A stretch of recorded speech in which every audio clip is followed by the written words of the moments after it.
Alright, just have to add a few finishing touches, and done. Alright, awesome. Just gonna sign my name and then I'm good to go. Whoa, wait, hold on a second. What's up? I'm pretty sure I deserve a little bit of credit for that too. What are you talking about? I helped make that drawing. Yeah, but I was the one doing all the work. I don't think so. Just because I am a computer doesn't mean that I do not know how to make my own decisions. Well, yeah, I suppose you make your own decisions, but I don't think you helped me at all with this art. What are you talking about? Computers have been making art for almost 50 years now. Really? I think I need to do a little bit of research about that. Alright, suit yourself. Alright, so turns out my computer is right. Computers have been making art for almost 50 years. It started back in about 1967, coincidentally the year my dad was born. At this period in time, new media artists especially were starting to look at the combination between computers and art. One of the first instances of this was an APM, which was an automatic painting machine. This machine had a painting mechanism, a control unit, a paper tape reader, and what was known as a happening zone. And just by being and moving in this happening zone, you were triggering motion sensors which made the painting. There was actually a computer that was made that created its own art. This computer was called Aaron, and it was made by Harold Cohen. It was an autonomous generator of drawings, and also known as a work of art that creates its own artwork. It was programmed with bodies of knowledge about the external world.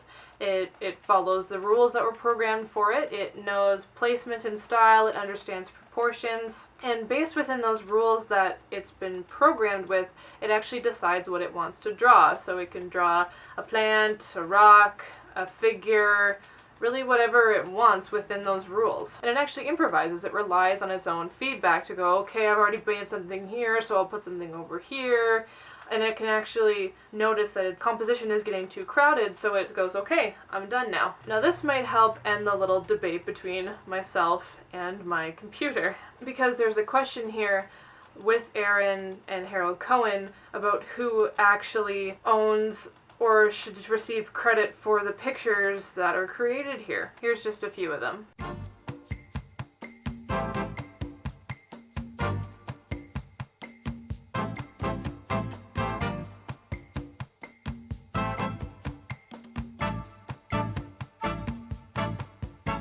So in this case, who can we say is the artist? Is it Aaron, the computer, or is it Harold Cohen, the creator of the computer, or do they both deserve credit for it? And one of the things we need to dive into while trying to answer this question is trying to decide if Aaron is a tool or a device, because the definition of a tool is something that you use to help make something else, but it doesn't have any of its own behavior. It just is what it is. While a device, again, uses you use it to help make stuff, but it has its own behavior, so it actually does something while you're using it. So by figuring out logically who should be credited for these images that Aaron is making, perhaps we can end our little debate. Sounds good to me. I'm pretty sure I'm right though. Whatever you say. And also, diving into this question and scenario, we can really think about what it means to be an artist and what the definition of artist is. So to start off, I like to get right to the root of things and define what we're trying to discuss, because we can't prove that Aaron is an artist if we don't define what an artist is. So I went on to Google, typed in define artist, and here's what I got. It's a person who produces paintings or drawings as a profession or hobby, a person who practices any of the various creative arts, such as a sculptor, novelist, poet, or filmmaker, a person skilled at a particular task or occupation, a performer, such as a singer, actor, or dancer. So I'm seeing that all of them involve persons, which doesn't really help me. So I'll check a couple other places just to see if this is a consistent thing, and if maybe it needs to be updated a little bit. Oh, let me help you out here. You think I'm gonna let you help? I'm trying to prove you're wrong. I'm a computer. That's what I do. I look stuff up. Fine, go for it. On Wikipedia, it says, an artist is is a person engaged in one or more of any of a broad spectrum of activities related to creating art, practicing the arts, and or demonstrating an art. Okay, so that one pretty much sums up the Google definition, but it all still says person, which really doesn't help me. Let's try one more place. Dictionary.com defines it as a person who produces works in any of the arts that are primarily subject to aesthetic criteria. A person who practices one of the fine arts, especially a painter or sculptor. A person whose trade or profession requires a knowledge of design, drawing, painting, etc. A person who works in one of the performing arts as an actor, musician, or a singer. A public performer. A person whose work exhibits exceptional skill. Alright, so this is really not helping me because they are all saying person. So I really need to dive into why it needs to be a person, and I want to see if other things can make art too, like animals, or in this case, computers. So, alright, let's define an artist with the help of my computer. Thank you. Anyway, so Google had a wide variety of definitions, but they all revolved around people participating in activities that were deemed artistic, or people participating in activities that are meant to make art. Or, as Wikipedia nicely sums it up, a person engaged in one or more of any of a broad spectrum of activities related to creating art, practicing the arts, or demonstrating an art.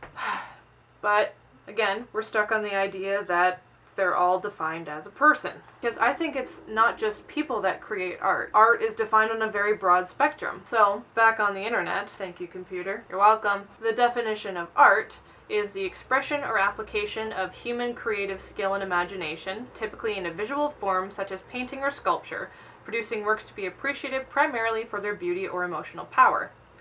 Works created by human creative skill and imagination, creative activity resulting in the production of paintings, drawings, or sculpture, the various branches of creative activity such as painting, music, literature, and dance, subjects of study primarily concerned with the process and products of human creativity and social life, such as languages, literature, and history, or a skill at doing a specific thing, typically one acquired through practice. Again, in that definition it talks about human creativity, but I actually know of a video which proves that humans aren't the only ones being creative. Really?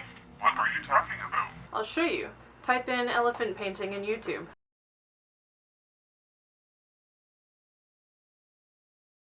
Yeah, click on that one right there.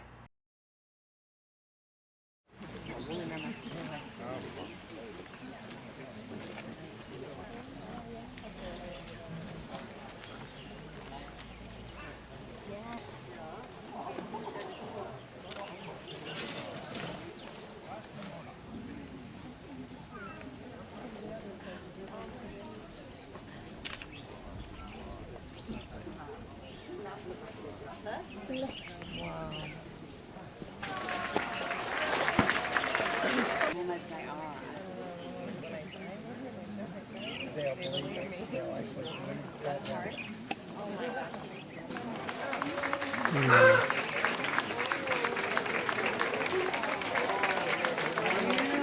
Wow.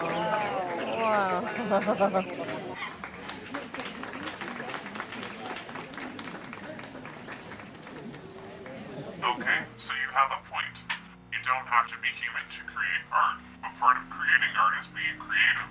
Is this elephant being creative? Well, like I do best, let's find a definition. The definition of creative is elating to or involving the imagination or original ideas, especially in the production of an artistic work. It also means having good imagination or original ideas. Well, that video was pretty darn awesome because that elephant was not told to make that painting, right? It wasn't told to draw an elephant holding a flower, which I think is kind of cool how an elephant drew itself, but that's beside the point. Additionally, the art that this elephant has created seems a lot more interesting and easy to understand than some of the art that I've studied in my history class. William de Kooning.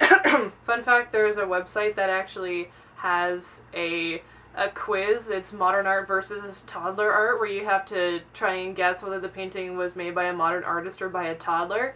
Here, check it out. I'll put a link down below. It's actually really amusing. There's a lot of Kooning's work there. And I just think the whole thing's really funny. So I think we can safely say that this elephant is creating art, so therefore you don't have to be human to be an artist. And this opens up the idea that a computer can be an artist. So now we have to talk about whether Aaron is a device or a tool, because I think for Aaron to be an artist, it has to have its own behavior. Alright, computer, you can help me out here. Really? What can I do for you? Can you look up a little bit about Aaron, the autonomous creator of art? Sure thing. Hold on just a second. Awesome, thanks. Okay, so let's see here. So as we do know, Aaron was created by Harold Cohen. The initial drawings that Aaron made were abstract and in black and white. This was in the 1970s. And Cohen would sometimes take these drawings and hand dye them or scale them up to make murals or larger paintings. So then later in the 1980s, the pictures became a little more representational because Cohen had added coding for rocks, plants, and people. Then in the 1990s, he started using color and there were more representational figures. He actually switched from C programming language to Lisp programming language in the early 1990s, and this helped with developing the color. And then in the 2000s, he's back to abstract imagery. And so the thing about Aaron is it can't learn new styles or imagery on its own because it must be programmed by Cohen. And initially, Aaron was created to be an autonomous entity capable of creating its own original artworks, which it has successfully done. Alright, so back to tool versus device. Like we said before, a tool doesn't have its own behavior, while a device does. While Aaron is operating within the rules that have been coded for it, it's still making all the decisions. It doesn't really just have one function or one output. There's a whole whack of different things it could come up with. So this leads me to believe that Aaron is definitely a device. And what makes Aaron different from other devices, which can help me make it more classified as an artist, is the fact that its output is very random. You have no idea what painting it's going to come up with. So it has a different level to its own behavior than, let's say, an electric drill or an oven, which are both devices that have their own behavior. With the drill and the oven, the drill spins when you hold down the trigger and an oven heats up when you turn the dial, but there's no randomness to it, right? You know that when you press the button on the drill, it's going to start spinning, and when you turn the oven to 200 degrees, it's going to go to 200 degrees. Unless, of course, either one of these are broken, then I can't really help you there. But I think we can all agree that an electric drill doesn't get any credit for that shelf that you build, and an oven gets no credit for the cake that you bake. Now I'm hungry. And the fact that Aaron has so many random outputs, you have no idea what's going to happen. It's not just a simple matter of, on or off, or hot or not hot. So while Aaron is still a device, it's almost more than a device. So I think that means it can have exceptions to the rules of devices, like being creative and having a bunch of random outputs. So the word creative having come up again, we can ask, is Aaron creative? Does it have its own style? I do not like the way that this is going. I don't think I'm going to win this argument. 'Cause I'm such a good researcher. Really? Researching? Studying? Is that what's fashionable these days? So I've been told. Anyway, back to what I was saying before. Harold Cohen actually claims that Aaron is not creative, and he actually doesn't really like to use the word creative. I have a different idea. Going back to the definition of creative, which is relating to or involving the use of original ideas or the imagination, it can be seen that each piece that Aaron creates is original and unique. But in terms of style, Aaron can't actually develop a new style or improve upon its style unless it's coded by Harold.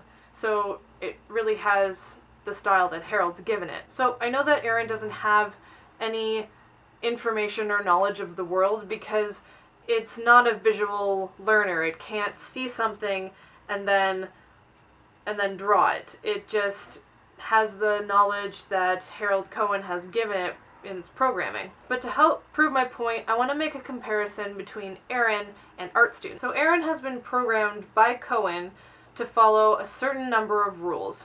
Not a certain number, a large list of rules. And each time Aaron creates a new piece, it's entirely different, even though the elements and the programming are exactly the same. They never change. So think about, if you're an art student, this will be easy.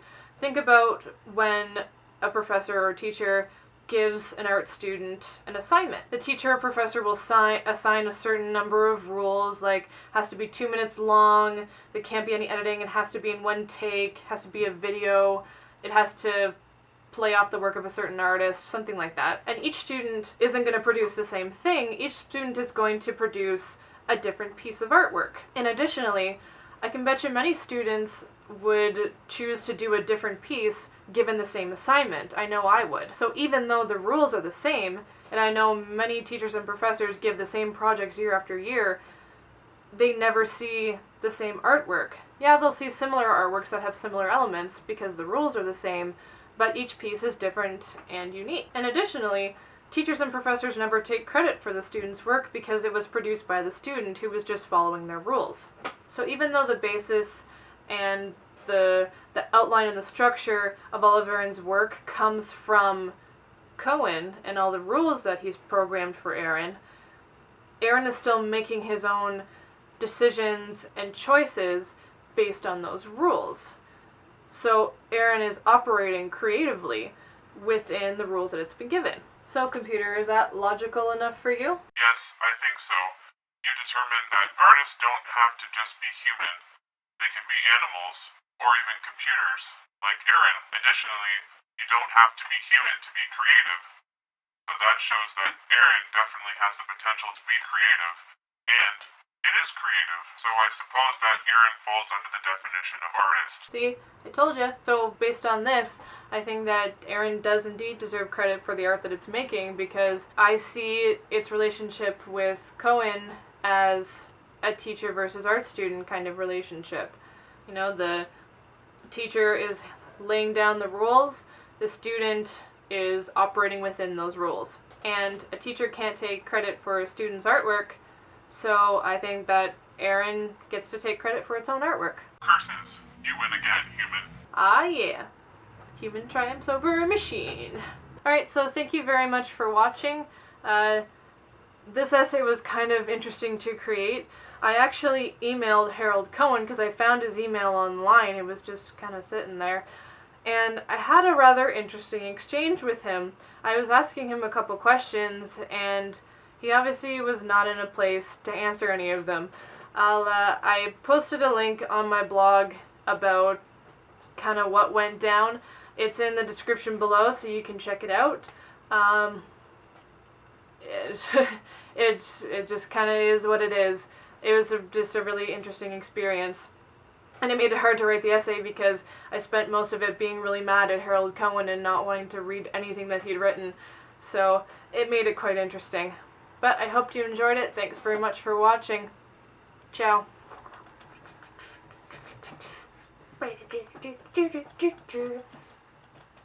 Don't ask.